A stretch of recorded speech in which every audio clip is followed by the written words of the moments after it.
还有什么政务吗？啊？大人，臣最近收到一封匿名信，声称德云邢台总督古兰涉嫌渎职，百姓叫苦连天。近日，更是涉嫌谋杀了一名家族军人，帮帝都彻查。大人请过目。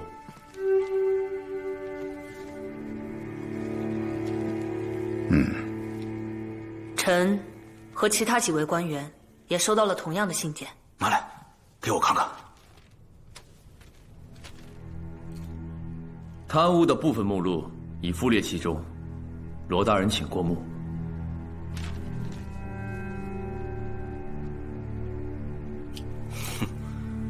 就这么几行没头没尾的账目，怕不是你故意伪造的吧？哼！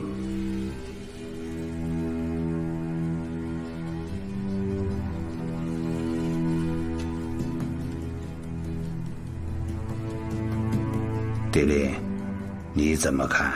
大人，臣认为此事应该重视，舒利司愿彻查到底。定是有人故弄玄虚，这么多封匿名信，字字诛心。单凭这么几条毫无来由的账目，可不足以作为证据。证据就得靠彻查才能获得。罗大人百般阻挠，你是不想查，还是不敢查？查，当然要查，一定要查明白是谁在诋毁家族官员。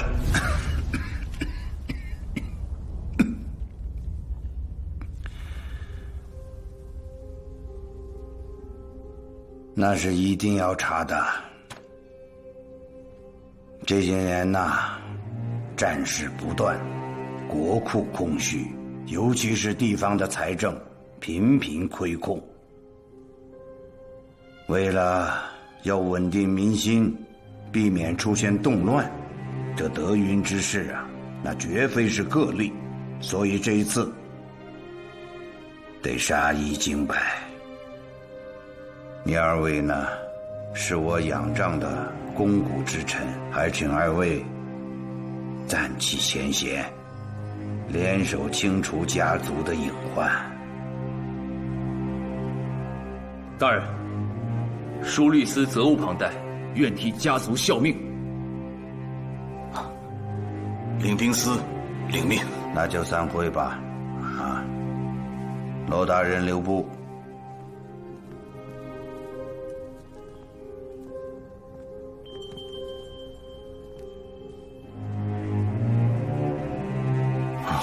我问你，这上面说的可属实？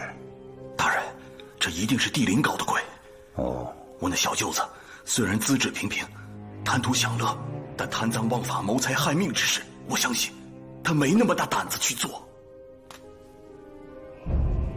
贪腐之事，他沾不得。是。我这次是借这个机会来清理家族的内部。当然，我相信你是个为官清廉公正、不徇私情的，所以我才让你和帝林联手清理家族之事。我让别人来查，我还倒不如交给你自己来查。你可明白？明白。好，去吧。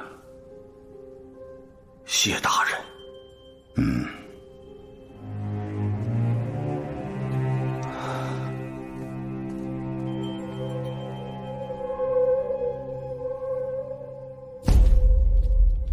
来，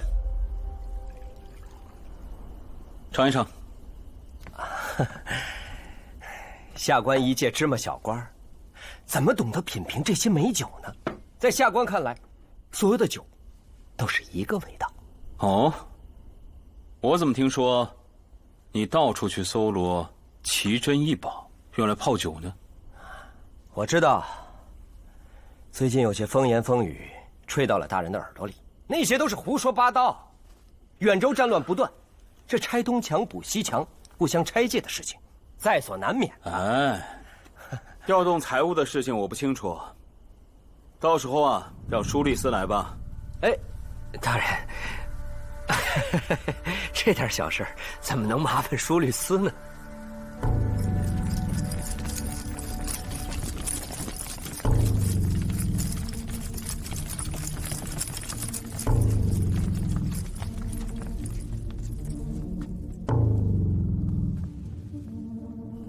这样，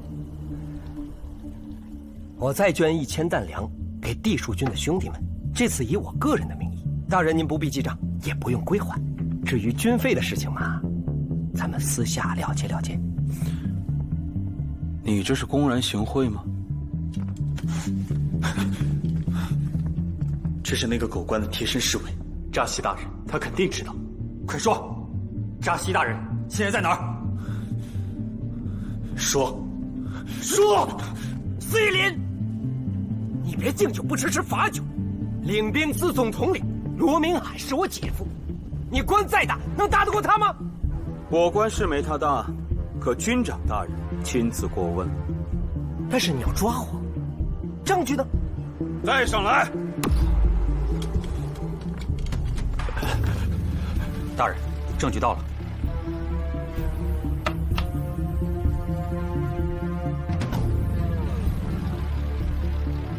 原来是你这个狗东西，你找死！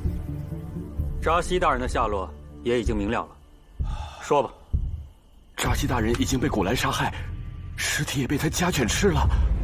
你胡说八道！是狗官，该如此嚣张。古兰大人，还有什么要说的？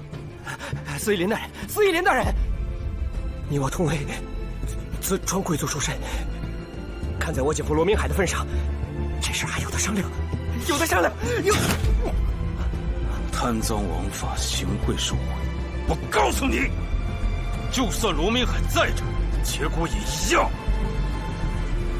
你不是要商量吗？啊，来，跟扎西大人的鬼魂商量商量，看他会不会放你一马。啊！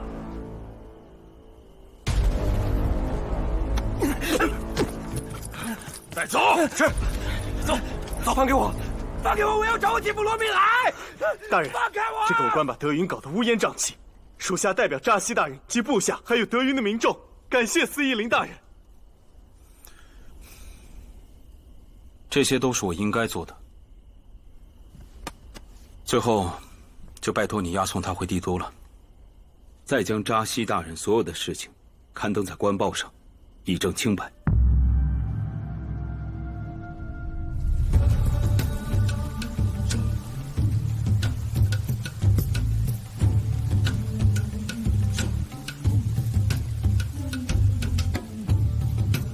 哎，那姑娘有劲儿啊，我去跟她跳会去。哎，行了，什么姑娘你都想撩一下，先吃饭。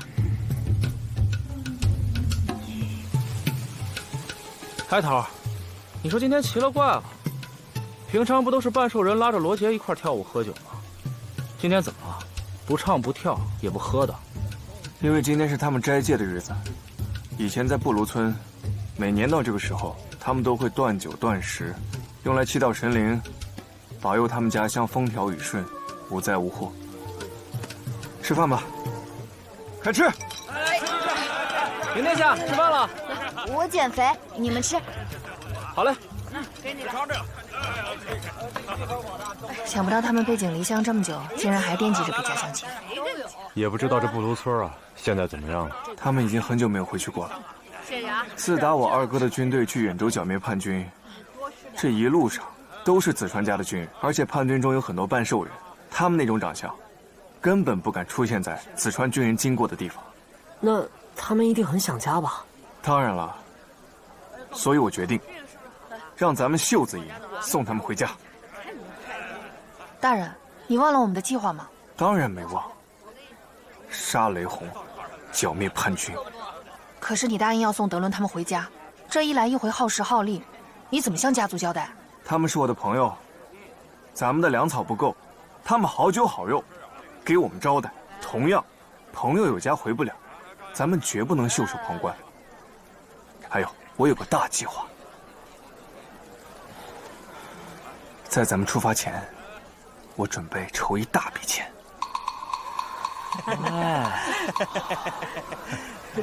行了，别瞎说什么大计划了。我看您殿下脸色不太好，有时间的话，你还是看看他吧。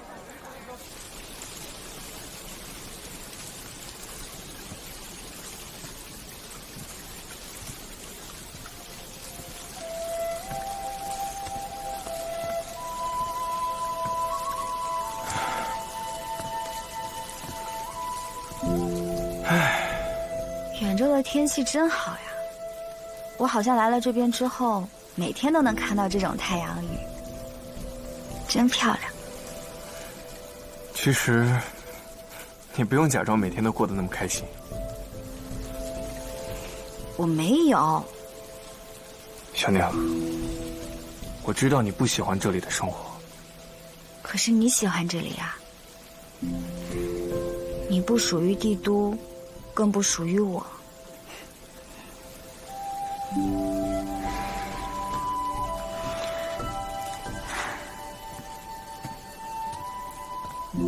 其实我一直想不明白，你说你为什么可以和半兽人相处得这么好呀？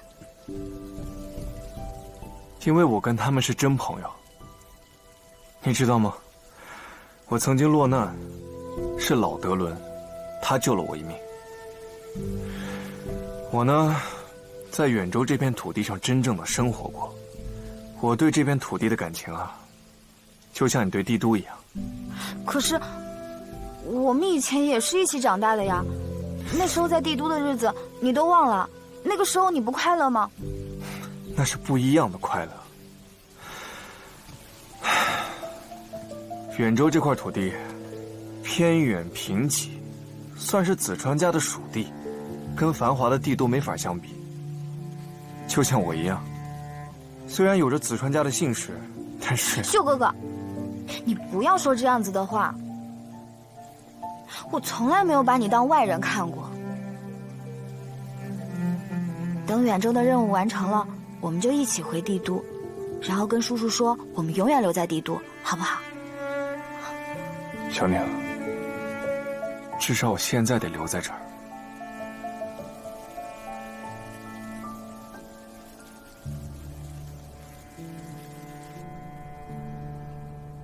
您殿下是哪里不舒服吗？不是。那殿下是有什么心事？我来了远州之后，我才发现这里的一切对秀哥哥来说是那么重要。相比较起来，我到底为什么来远州，来远州干什么，都显得无关紧要了。我现在就是有一点迷茫，我不知道我自己接下去能干什么，应该干什么。你知道德伦他们为什么跟秀川大人感情这么深厚吗？因为秀川大人给整个村子带去了光明和希望。他们诚心诚意地对待我们，没有半点虚假，所以我们也愿意用真心对待他们。在远州摸爬滚打这么多年，这里已经成了他第二个故乡了。可是家族也有很多精兵强将啊，只要秀哥哥跟叔叔开口，那叔叔一定会念及我他跟我的友谊，帮他照拂好远州的。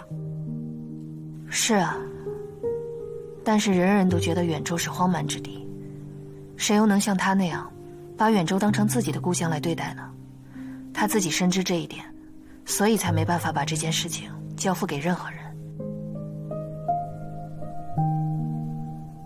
我是子川的继承人，远州的人和事对我来说同样重要。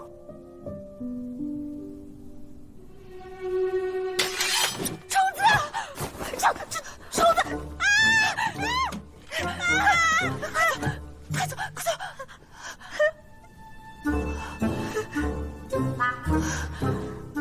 走了吗？走了。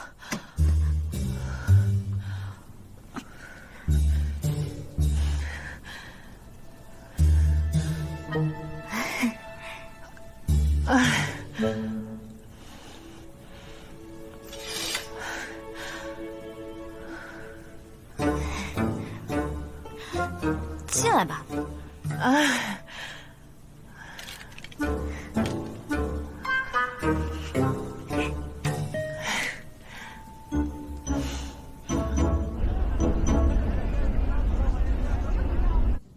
调查的结果都属实吗？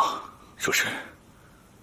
那贪污的数额，还有栽赃、杀害军官的事情，证据都确凿。元州地区的官报都已经刊登此事，为扎西旗领证明了。而且顾兰大人他也被地属军收押，今日便送来地图了。把人给我带来。是。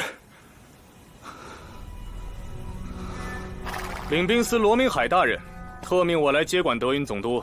我接到的通知是押送到枢律司，此案是由领兵司和枢律司协同处理。况且，外驻军队进入帝都后不允许佩戴任何兵刃，为了避免押送路上出了什么岔子，直接交给我便可。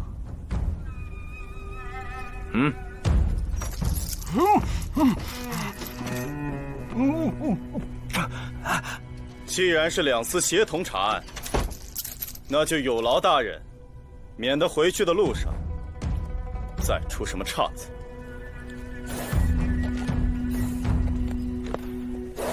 你给我等着！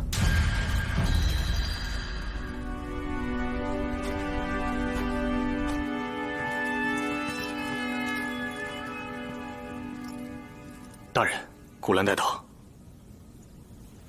你先下去吧。是。幸好姐夫及时赶到，要不然我得被他们折磨死。我看过扎西的卷宗，他得过3次军功。你说他在德云专横跋扈，不听指挥，是吗？他就是仗着自己军功赫赫，向来耀武扬威，事事都要指手画脚，搞得好像他才是德云总督。我是事事忍让，一忍再忍，我杀他实在是无奈之举啊！他这种人留不得，姐夫。司义林送来了一些证据，颇为麻烦。那些都是造谣的，是欲加之罪，何患无辞啊，姐夫！在我看来，他敲我是假，真你是真。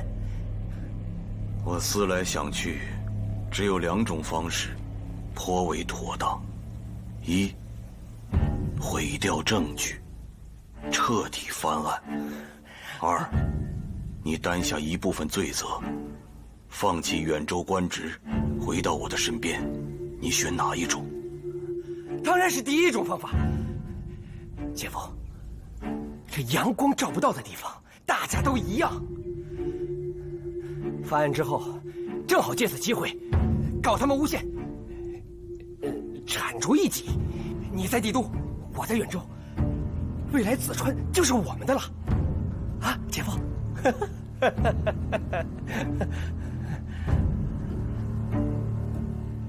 淑珍，你都听到了吧？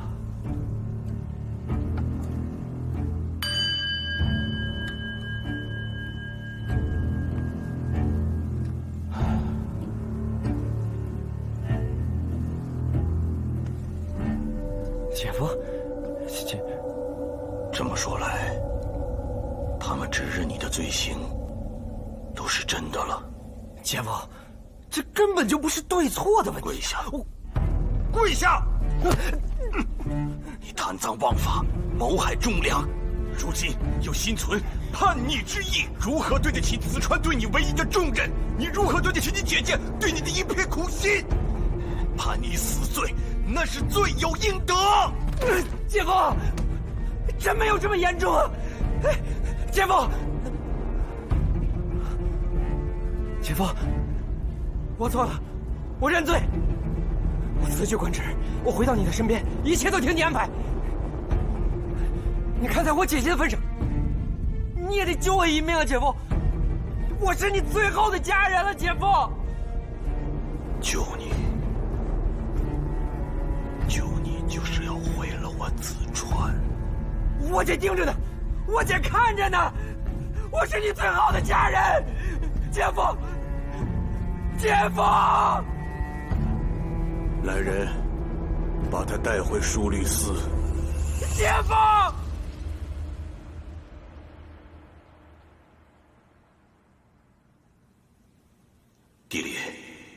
徇私枉法的事情我不会做，我也不屑于做。但今日，我求你，饶他一命，我可以用一切条件来交换。娄大人，我还真想成了你这份天大的人情，但此事由军长大人督办，舒律司监办，我只能公事公办。只要你饶他一条命，我愿现在去军长大人那里辞去官职，永不返朝。有罪问罪，无罪释放。大人，之前你让我调查了各邢台总督的账目，有结果了。这叠资料如果交上去的话，恐怕会引起不小的震荡。之前勤务司还有领兵司，他们报备的所有赤贫的邢台总督，都存有着渎职的行为。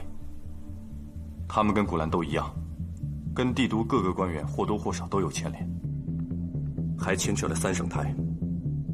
那又如何？远州百姓之所以那么容易被怂恿，还不是因为那些邢台总督都是古兰之流？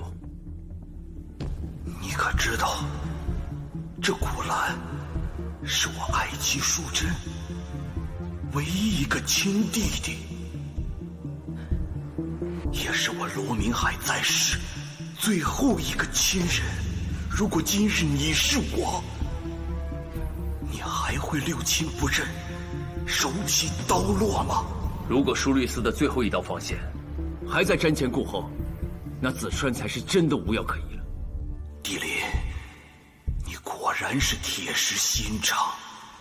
今日这古兰是自作孽不可活，现在你就给他一个公平公正的下场。但是我告诉你，帝林，我愿你有朝一日也受此切肤削骨之痛，报应不爽。清正廉明本就是治国之本，即使万箭穿心，我也不会退缩。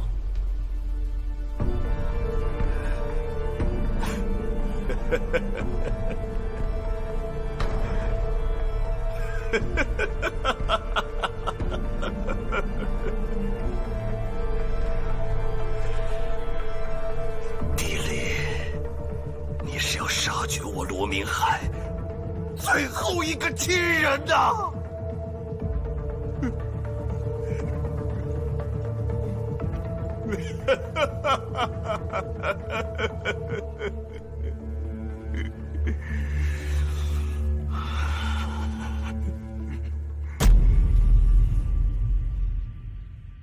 我宣布，从今日起，我们秀子营要成立一个致富堂。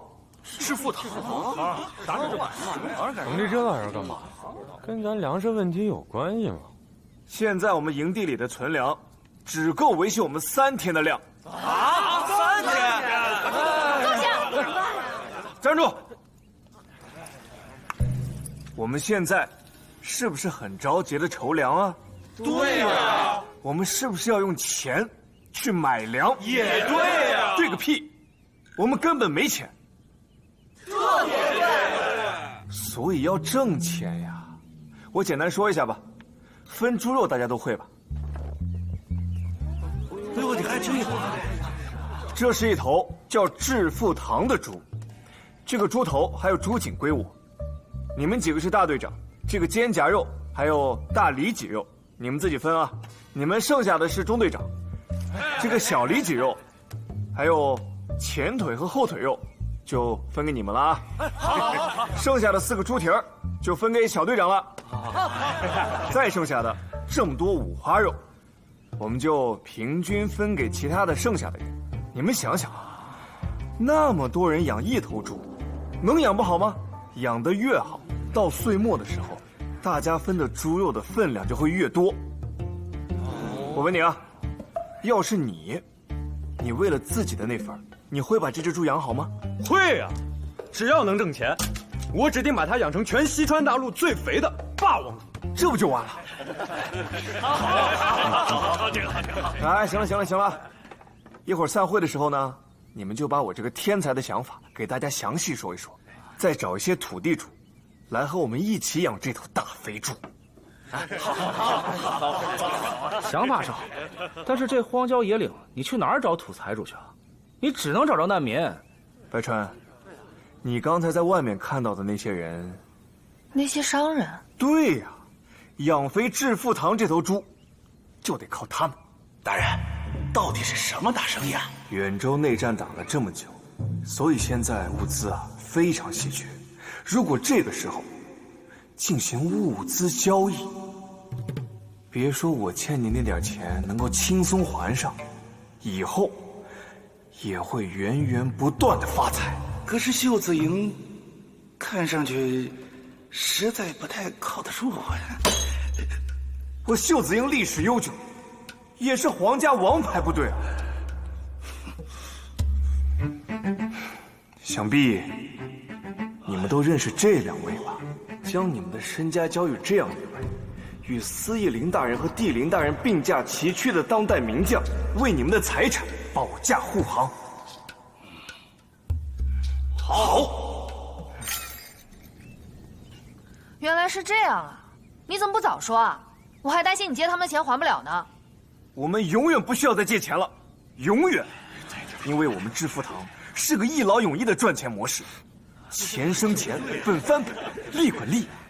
好，停！远州本就贫瘠，哪有那么多土豪跟你做生意？远州土豪少，但是人多，而且每个地方都有特产。就拿布卢村来举个例子，他们有自己特产的黑草膏。眼下正是战乱的时候，哪有人不希望多囤一些治伤的膏药啊？我们就把这个致富堂的消息散出去，肯定会有人上门来的。果然是前人栽树，秀川大人乘凉啊！你说话怎么这么难听？你们眼里不要只有钱好不好？其实致富堂呢，还有个更大的作用。致富堂的商人走南闯北，遍布四方，比我们行军打仗的范围还要广得多。所以，我给他们所有人都发了一个任务：打探雷洪的消息。现在，我们要把这张大网给他撒出去。你们说秀川大人要开致富堂的生意，咱们要不要也掺和一脚，卖点什么？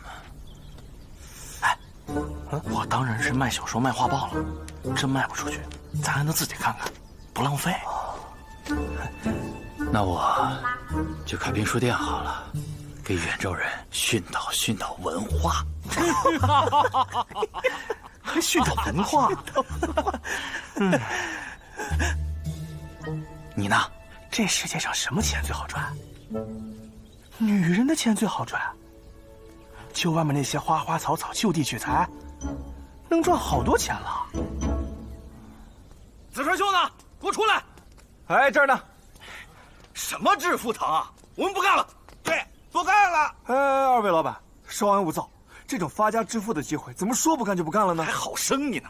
我看你们秀子营就是一帮散兵游勇。不说了，说什么呢？哎，说好的保护我们商业往来，就靠这些不成器的士兵吗？哎，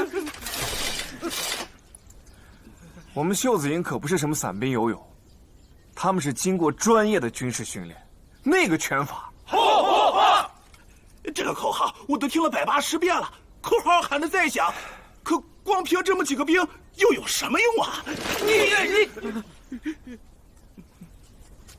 你们现在看到的只是我们一小部分兵力，放下。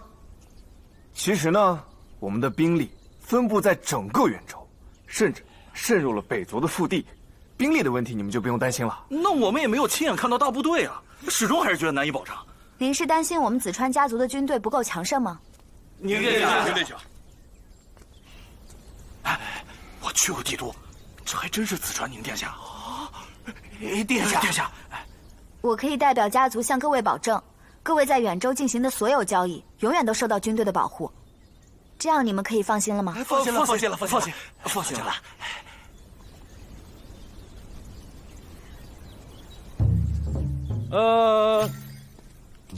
就请二位商人随我们去看看我们的部队大营吧。请吧。好，告辞。好，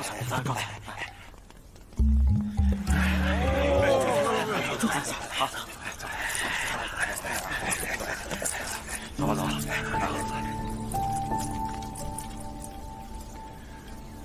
小宁，多谢你替我解围。没想到你还有这种本事，你竟然……没想到我竟然会帮你在远州立足，是吗？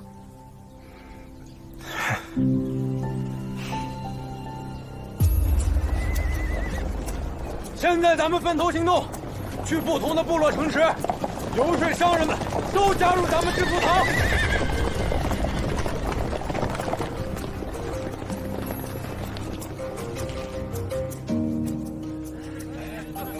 各位，一定出来很久了吧？是不是很想念故乡的美食和美酒的滋味啊？是不是觉得这里生活很不方便，很苦闷？欢迎来到我们秀子营致富堂。欢迎！这酒我要了啊！哎，行，给钱，给钱。好，各位，接下来我给大家介绍一下下一个产品——蛇足秘制烤肠。3、2、1，上架！美食美酒应有尽有。如果你们还想要什么的话，我们可以预售。把你们想要的东西告诉这位麒麟罗杰，他会一一记录下来。还有，过2天就是发军饷的日子，届时我会在这里举办集会。大家记得向日头荣，运气光临，有优惠啊！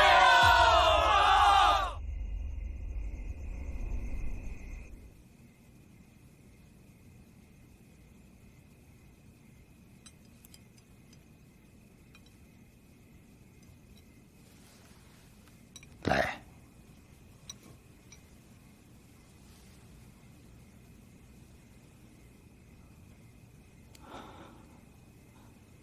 这道菜是我爱妻淑珍最拿手的，她知道我喜欢，常常做给我吃。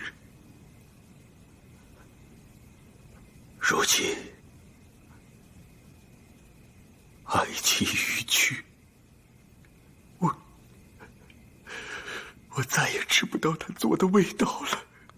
我知道，你为官清廉，之前给你亡妻买的坟地过于简朴，我给你亡妻买的陵园。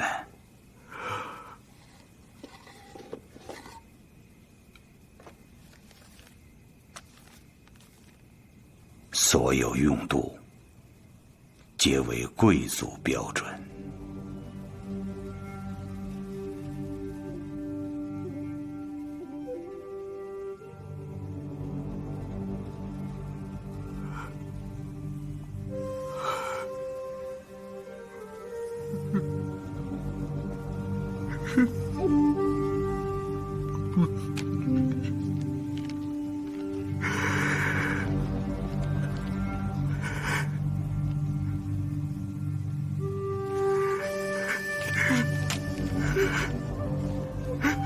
大人，微臣惭愧。远州官僚贪腐，乃是臣客宿疾，早晚要有一计猛药。只是顾兰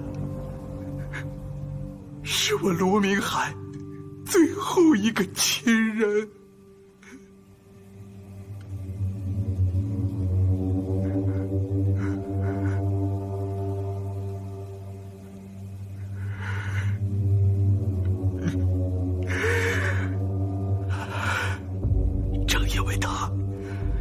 罗明海的亲人，所以他必须得死，才可以昭告家族，肃清朝堂之决心。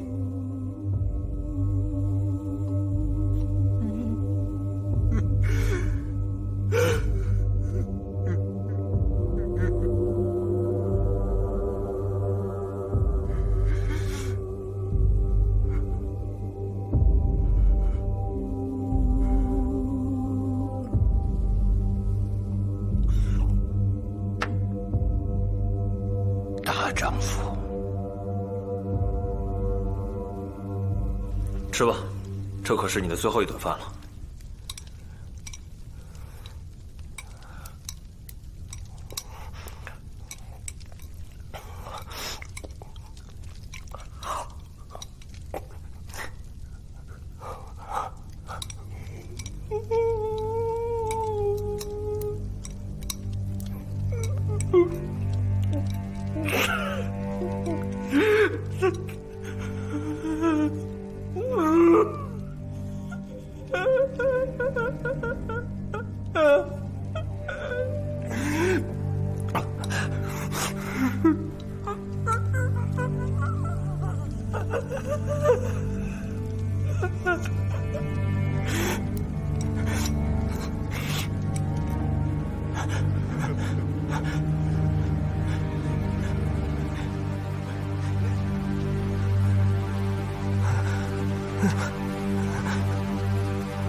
姐夫，姐夫，我退出关城，我归隐山林，我再也不给你惹麻烦了。姐夫，你看在我姐姐的份上，我是救命。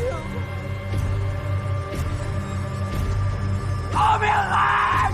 你对不起我姐姐，你对不起我顾家，你连自己人都不救，你丧尽天良！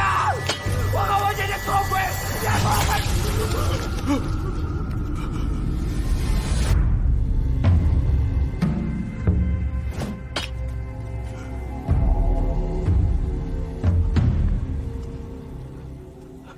地林，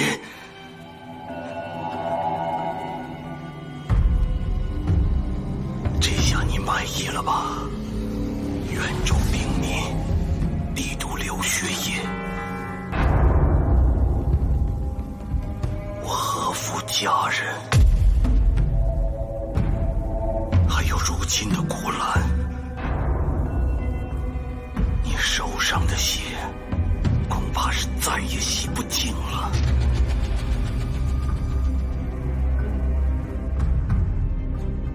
那就请领兵司和都政司以后在查报地方财政的时候严谨一些，别像这次一样，既让军长大人责罚，又害我满身沾血。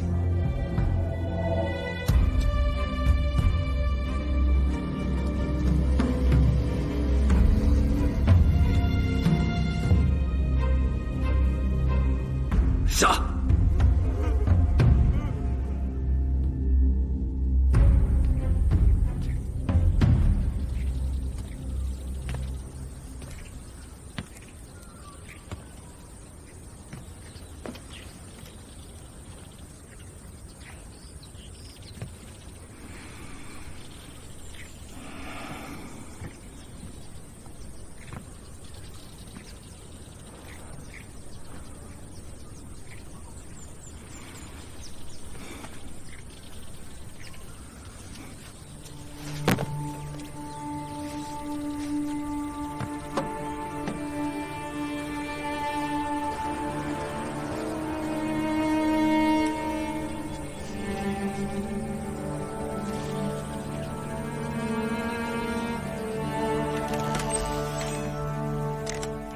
你回来啦？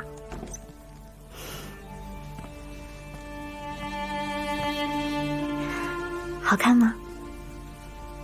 好看。啊，我最近啊，总感觉它在动。怎么了？我去洗个手。啊。你手上的血，恐怕是再也洗不净了。我愿你有朝一日，也受此切肤削骨之痛，报应不爽。自从感觉他有动静以来，我就一直在想，这个孩子啊，会像你还是像我？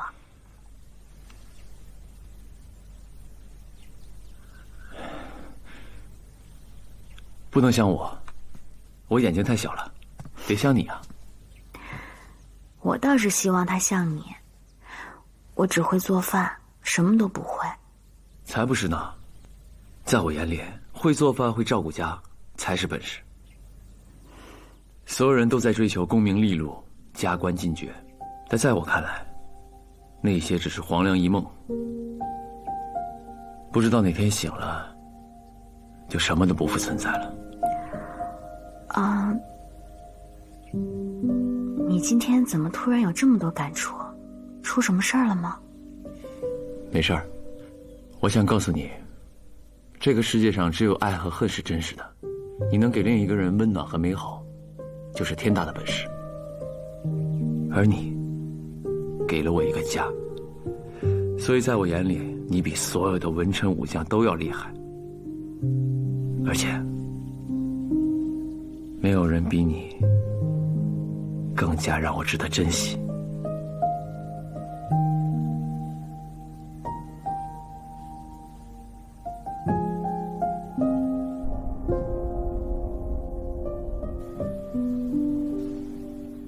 这件事如果换作是别人的话，一定会瞻前顾后。只有大哥能如此果决，就算是四面树敌，不被世人所理解。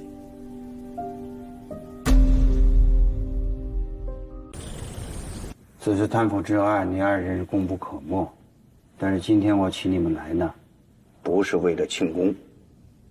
哈哈。你们两个人呢，一个统领领兵司，一个掌管书律司，都是我的肱骨之臣，左膀右臂。更为重要的是，你们还彼此成就，互为贵人，应该感谢一下对方啊。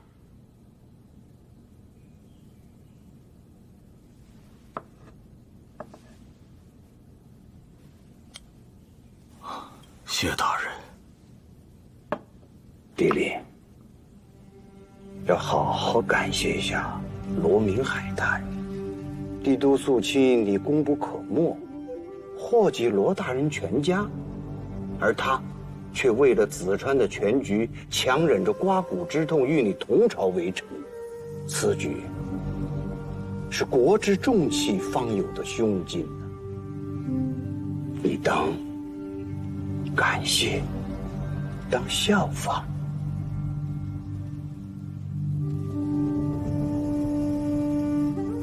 谢大人。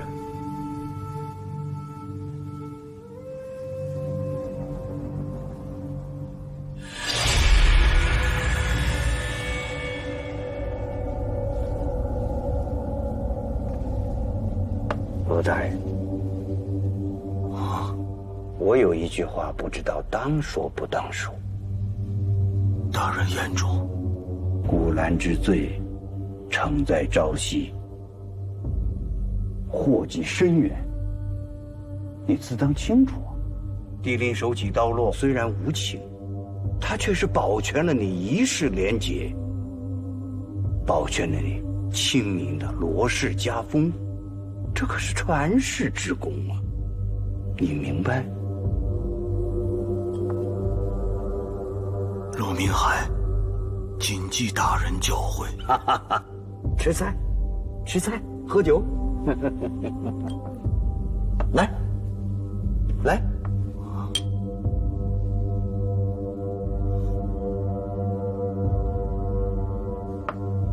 大人，帝林还有一事回禀。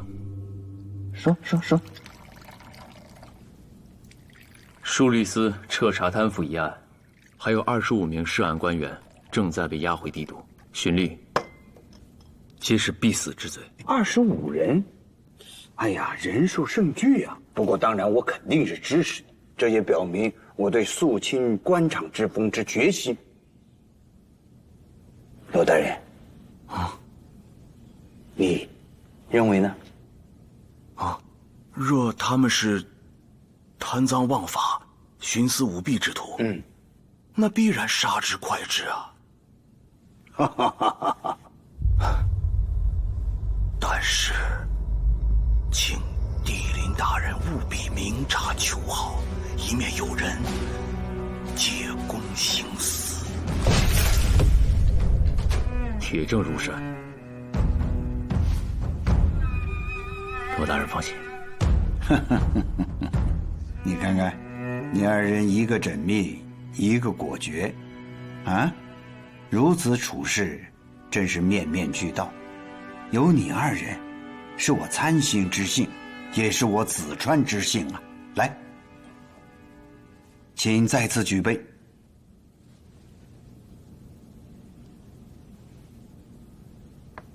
此次清查呢，三圣台有一些人受到了牵连，损失颇大。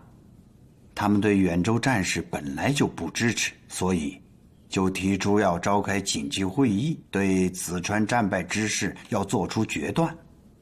我希望你们2人要同心一致，不可轻视啊。是。大人。帝陵还有一事禀报。啊，请说。舒利斯查到明殿下在远州一切安好，大人放心。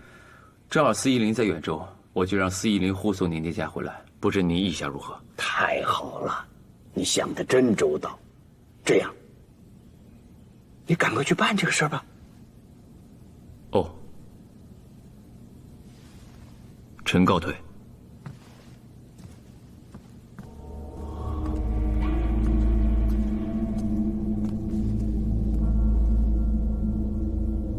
老大人，啊，大人，臣还是有些担心。担心什么？担心帝林。帝林，他虽说有些果决，但他一心是为了子传，他绝不会借机去铲除异己，他不会那样做。臣僭越。当然了，你要认为要非查不可，那你就去查。你要真查出什么，我便支持。罗大人，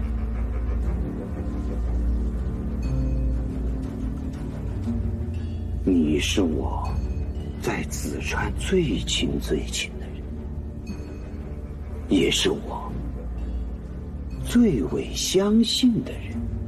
当然，也许还有他。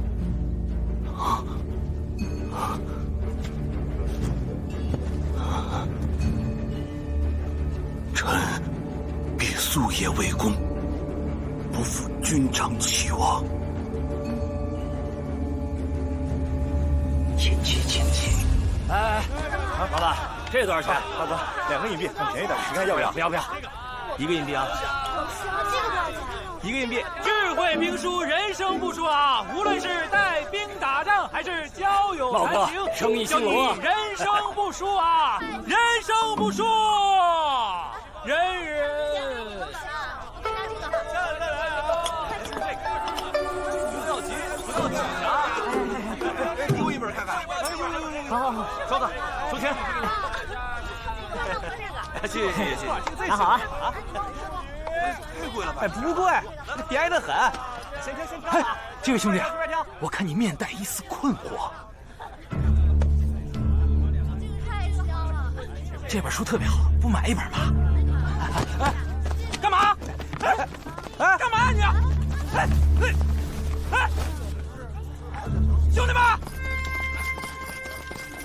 阿泽，怎么？告诉秀川大人。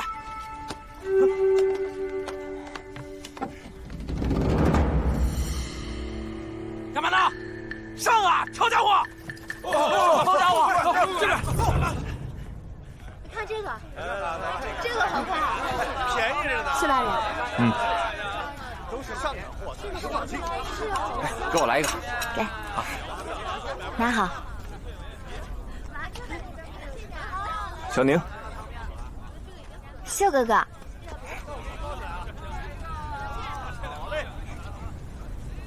这是我第1次做的，尝尝。第1次做的，还不错。真不错。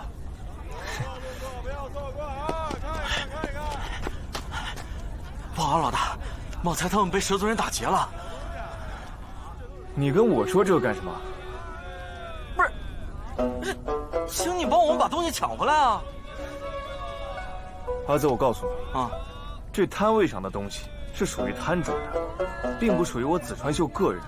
你回去告诉大伙，如果摊位上的东西被抢了拿不着钱，那也就意味着年底分不着钱。还愣着干什么？快去啊！哦，让开！哦，你真的不着急，不去看看？其实对于秀子营来说，这是一个千载难逢的好机会。现在所有人都认为秀子营是散兵游勇，难成气候，但是要在一定的条件下，而这个条件的前提呢，就是他们能够真正的明白自己到底想要什么。现在，这个机会终于来了。这到底是一个机会呢，还是一个巧合呀？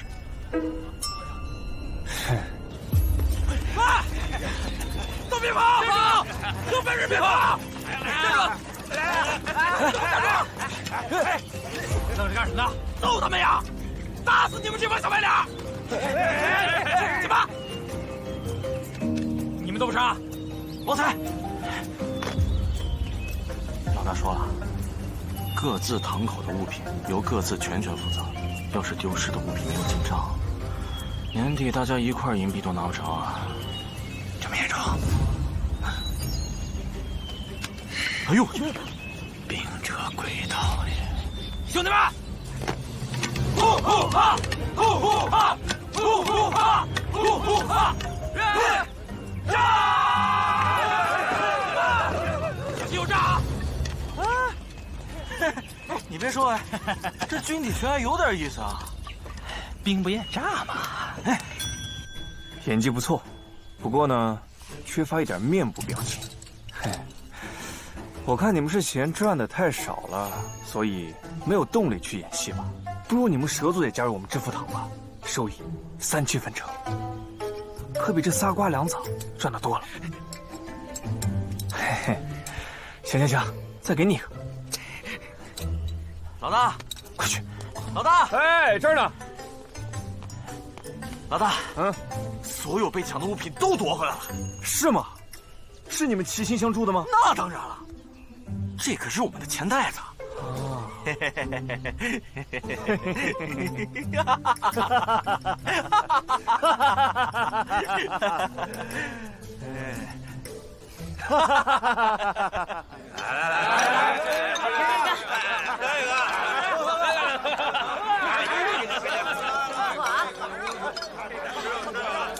来，那个，帝都将于近日召开3省台会议。3省台会议。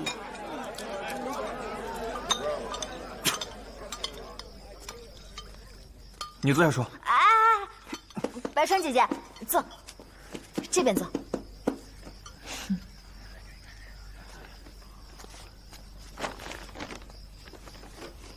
哎，那上面有没有写，说为什么要开？好像与远州战乱和财政状况有关。完了！怎么了？3省台有这么可怕吗？我跟你说，这个3省台它，小宁还是比较了解咱们的家族史，所以还是由他来跟大家说一说吧。这个事情呢，就要从很久之前说起了。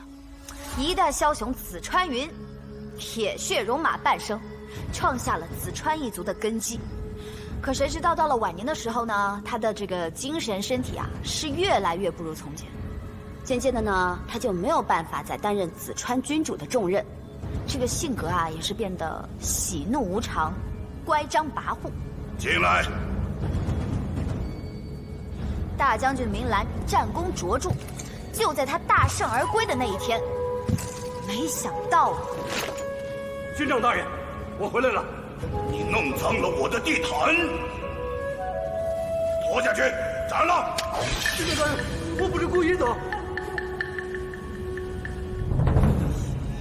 如此暴虐啊！这位踩脏了地毯的大将军，前一天刚刚打了胜仗，回来就这么被斩首了。谁能想到，他这个离世之前留给儿子的最后一句遗言啊，竟然是什么呀？千万记得，把你们的鞋子擦干净。更离奇的是第2天，明兰她怎么还不来见我？我等了她好久，她是不是仗着自己军功卓越，她不把我放在眼里了？回军长大人，不知您还记得昨日？紫川云，他这个健忘症呢是越来越严重。家族上下，不管是功臣还是贵族呢，全都特别害怕接到他的传令。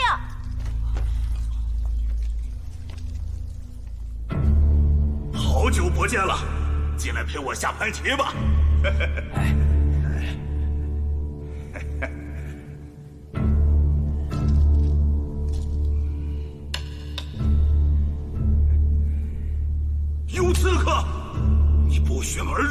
是想谋逆行刺我吗？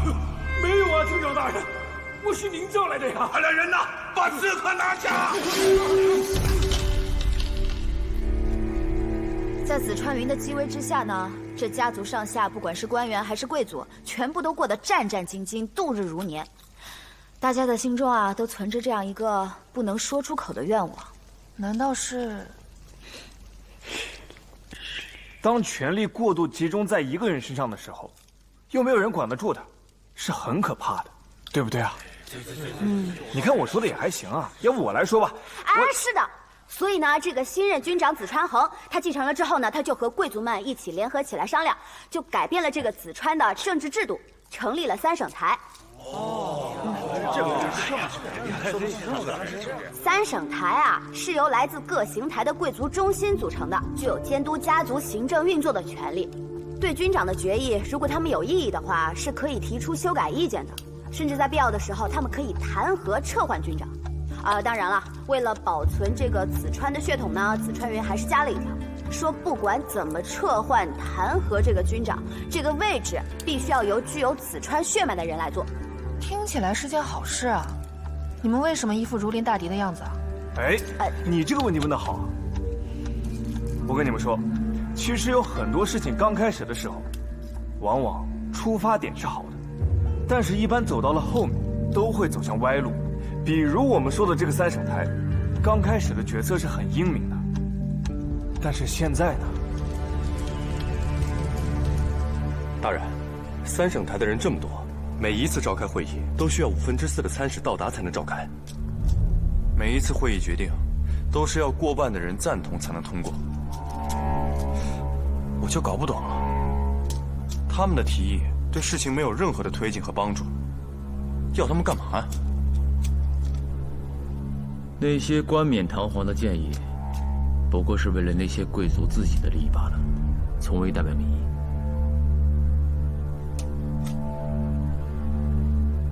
如今的3省台已经沦为一个臃肿的制度，他们反而会阻止家族各项事务的发展。大人，3封急件。3封，这是领兵司来信。一派胡言！战事正酣，这个时候让我们回去，简直荒唐。或许这领兵司有什么长远的考虑？有什么长远考虑？他们这个决定就是鼠目寸光。这是帝都传来的文书。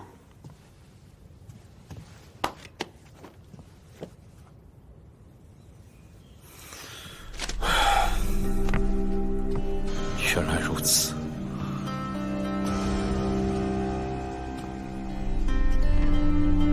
看来这帝都是不得不回了。咱们能否以守住战线为由，推迟回去的时间？3省台会因为我而推迟吗？这仗打到一半，怎么突然要开3省台？这些参使原来都是贵族，在远州有着丰厚的产业。如今战事不断，那他们的财力便会不断的损耗。终于插手进来了。那是大哥的信是吧？但愿大哥有个好消息。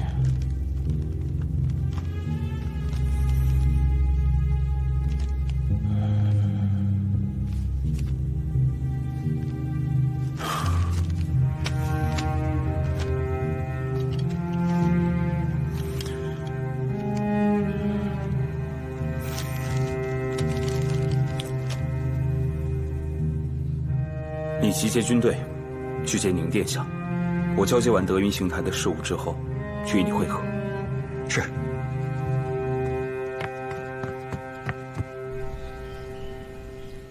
要走你自己走，我不走。可文鹤已经来了。宁殿下，我奉军长大人之命接驾公主，即刻。停！我知道你要说什么，但是你说出来的话，我就一点时间都没有了。1天，我就只需要1天时间。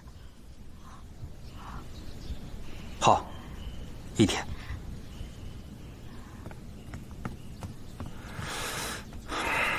1天。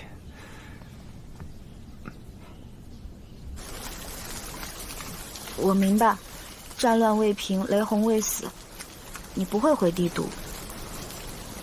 我留下来，等你平定了叛乱，杀死了雷洪，我们再一起回去，好不好？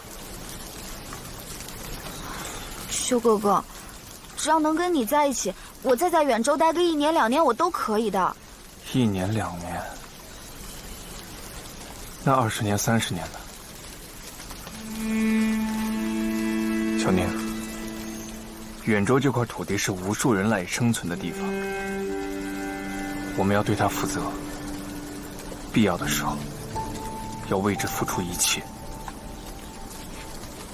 一切？一切。小宁，我跟你开玩笑呢。你让我再在远州待个1年2年，我可受不了，这里这么多虫子。现在家族这么多事情，帝都都要开3省台了，你也要在这边平定叛军，我留在这里也是给你添麻烦。我回去。小宁，哎，我没说完啊。但是如果我要回去的话，你必须要亲自给我挑一匹好马，然后我的行李也全都要你来帮我负责收拾。我这一路上过来可吃了不少苦，必须要舒舒服服的上路。好，你要我做什么，我都听你的。这还差不多。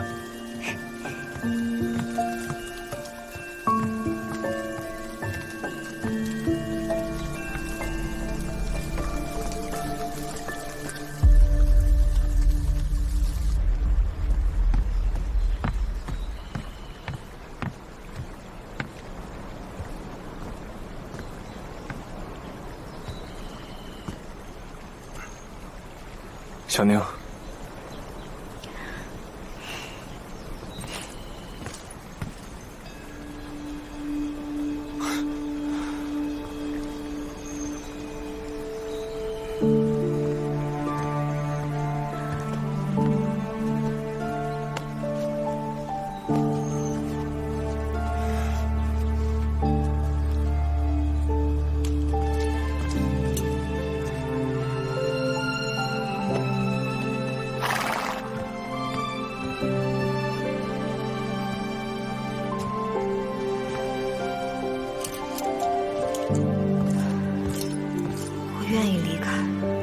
甚至笑着离开，希望你也能笑着回来。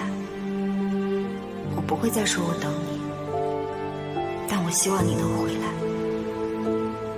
我爱的修哥哥，这不是告别，这是我们的开始。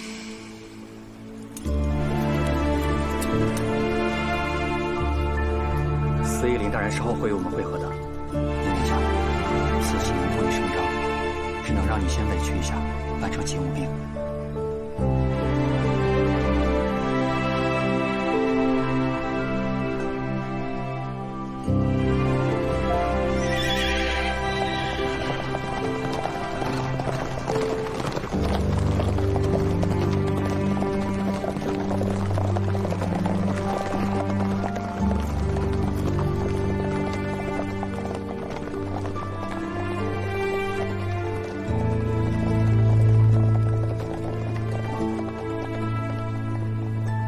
明明心有不舍，不如好好道别。那又怎样？什么也改变不了。胡说什么呢？我这是在看去布芦村的路径，明天就要启程去布芦村了，还不赶紧回去准备？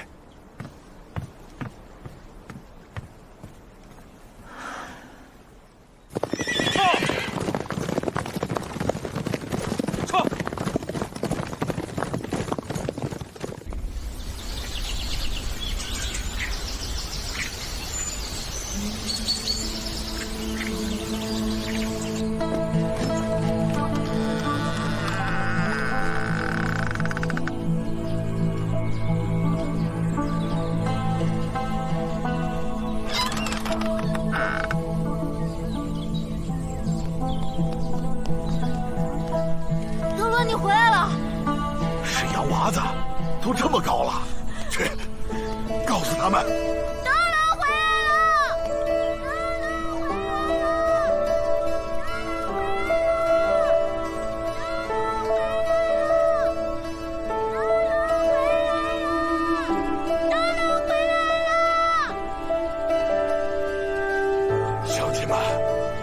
乡亲们，我们回家了。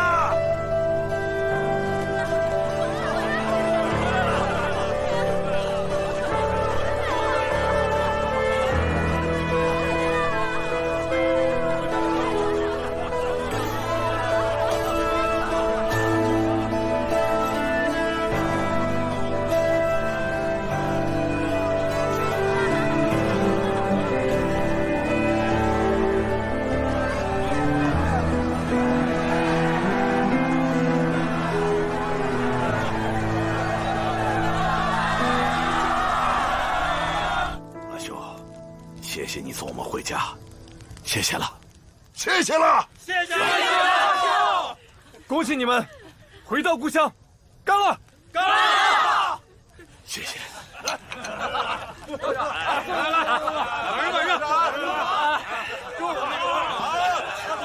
拿来，给我买上！买上！大兄啊，外面呢战火纷纷，要不你们先在这儿住一段时间，避避风头吧。布鲁村呢，不仅是我们的故乡，而且就在圣庙的山脚下，有圣庙庇护。这里地势偏僻，道路难行，应该是很安全的。奥德勒，我们秀子营这么多人，而且又那么着急，万一要是被敌人发现了，大人，是啊，有制服团的少爷得到了线索，终于发现了雷洪的踪迹了。啊！哎，先别喝了。雷洪到了。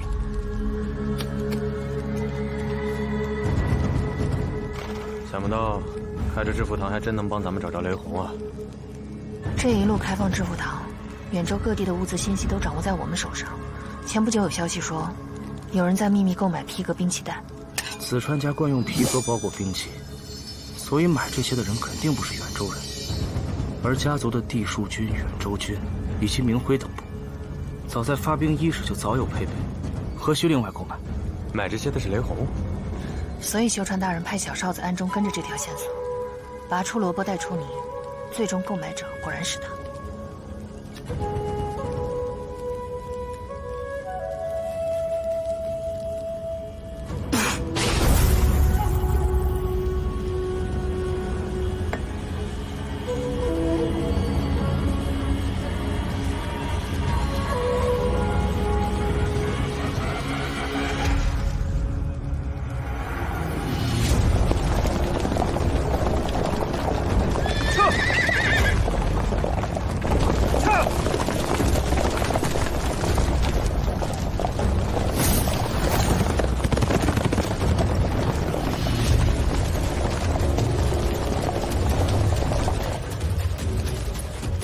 大人，过了这个山坡就离北族更近了，还是您想的周到，让杜克带兵先赶到北族投诚，然后还可借此甩开那些家族追兵。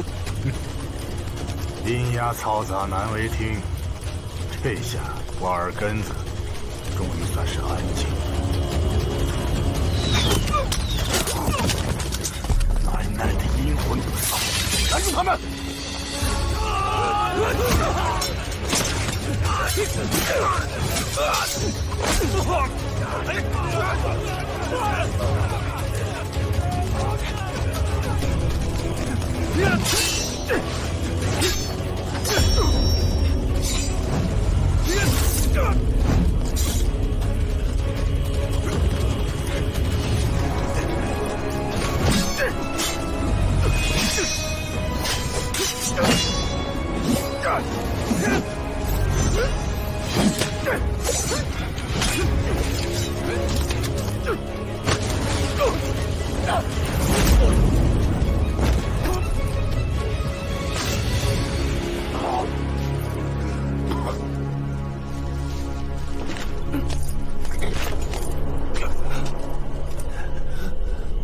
你还是不死心。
大人，现在雷洪生不见人，死不见尸，因为有人救了他。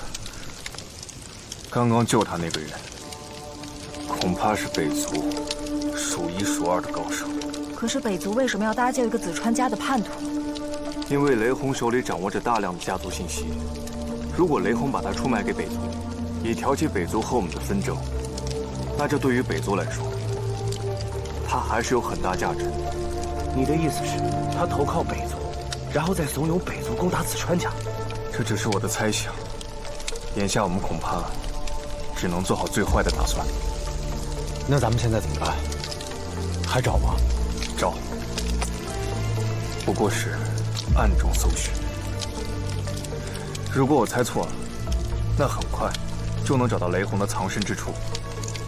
怕就怕我猜对了。当务之急，我们还是要巩固好子川家在远州的兵力部署。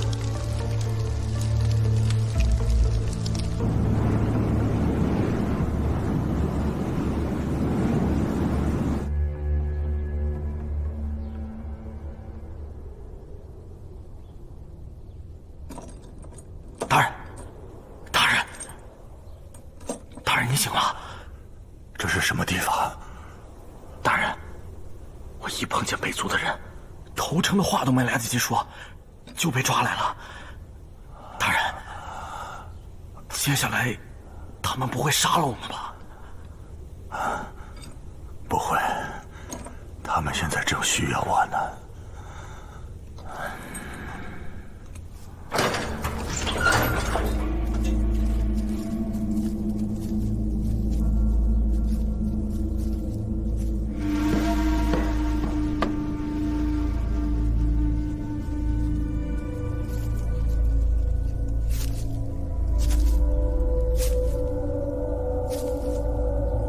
干嘛？啊！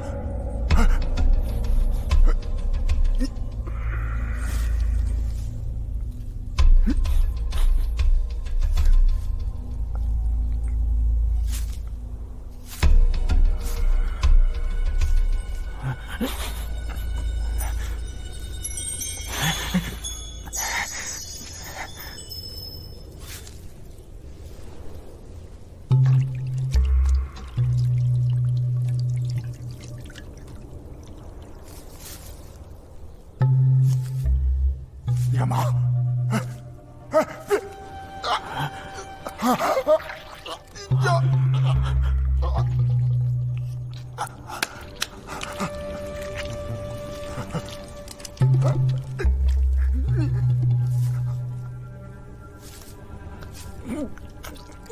呀！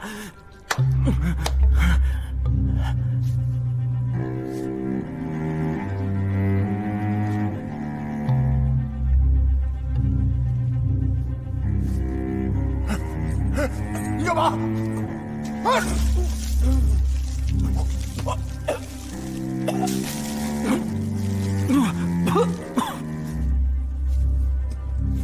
他们已经干净了，帮他们收拾一下。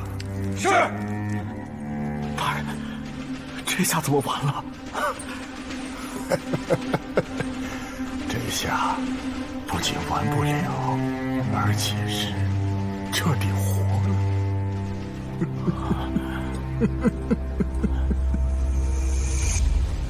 这雷洪只不过是子川的家臣，手下又是些残兵败将，何不直接了结了他？竟然还要把他关押起来做受俘仪式。这雷洪小儿还真不只是俘虏这么简单了。嗯。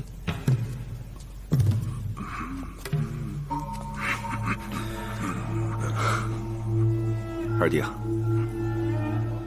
向来你最懂父皇心意，有何高见啊？大哥向来骁勇善战，通晓兵事。这事关军机啊，想必你比我更懂其深意。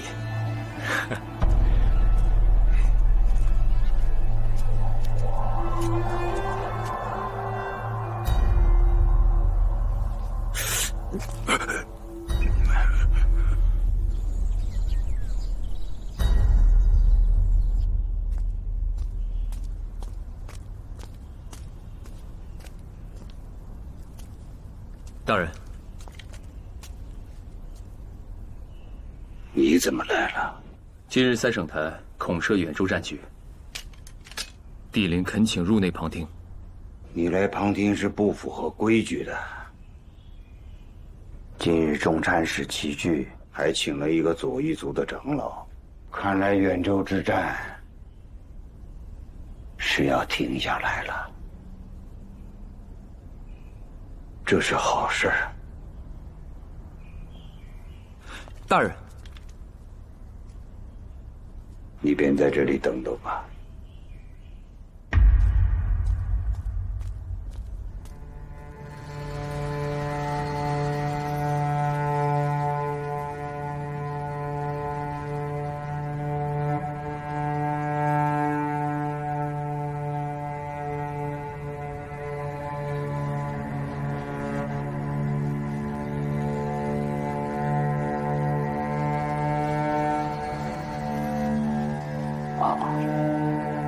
军长大人，这位便是左夷族前任族长布农长老，也是现任族长布丹的叔叔，地位尊贵，甚得人心。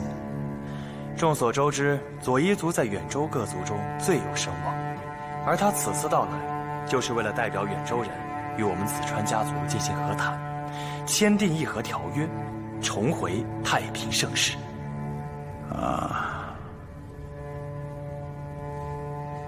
马尾参使，为了议和，真煞费苦心呐！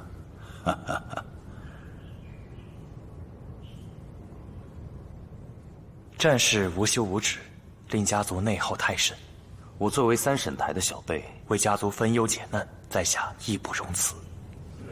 好，是啊，此战甚为绵长，远州各族的情况怕是也好不到哪儿去吧？军长大人高明远识，战事一起，孰能完胜？只是远州各部人鲁莽好斗，若不是战事频频，他们也能为自己生出诸多事端，实在是叫人难以管教，头疼不已呀。再难管教也要管呐。不过此战呢，却是给了我们一点教训。是军长大人所言极是，老朽不才，愿为军长大人分忧。战事至此，也该有个了结。远州本是不毛之地，若军长大人同意，让老朽代为管理，任何事宜必会以军长大人为先。老朽可以保证，从今以后，远州各族必与子川相互敬重，永保和平。哦，长老说话之意我算明了。你是要我把远州给割让出去？岂敢岂敢，只是代管。毕竟远州地区内部混乱，要是再有外族介入管理的话，将来难免再生战事。